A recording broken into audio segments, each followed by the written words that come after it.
It could be argued that we first correspond with our mothers from the comfort of the womb. Our earliest letters instantly delivered in the forms of kicks, punches, elbows, shoves and headbutts, a fittingly bumpy warning that at least 2 human lives are soon to change immeasurably, and forever. In some cases this sets the tone for the entire relationship between mother and child, and marks the beginning of a lifelong struggle to coexist. For others, this may be the last exchange they have. However, for most, this flurry of urgent messages marks the beginning of a connection that will remain throughout the lives of those involved, and in some ways beyond.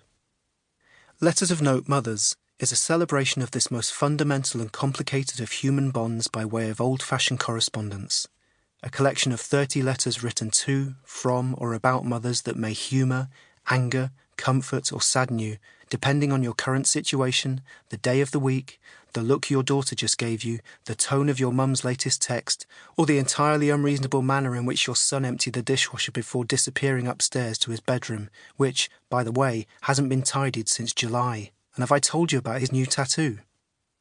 The oldest letter in this volume was written in the 4th century AD by a young Egyptian girl mourning her mother's death. The most recent was sent in 2018 by a young English lady who was inspired by the plot of a movie to write to hers.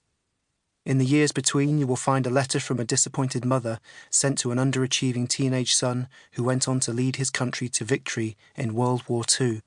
A fiery exchange of letters between a Hollywood leading lady and her daughter, which for some reason they published in their respective memoirs for all to see.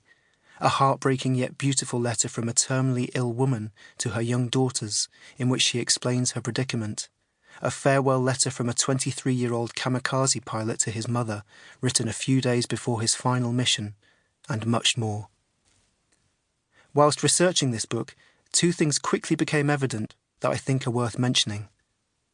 The first is that the majority of correspondence from mothers to their children is written when those offspring are very young or even in utero.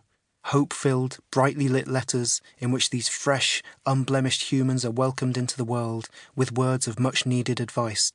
But what I also came to realise is that most missives in the opposite direction, from child to mother, are written at the other end of the life cycle, when those parents are nearing the end of their lives or have recently passed away. Farewell letters, often laced with regret at not having communicated enough, at times when it mattered.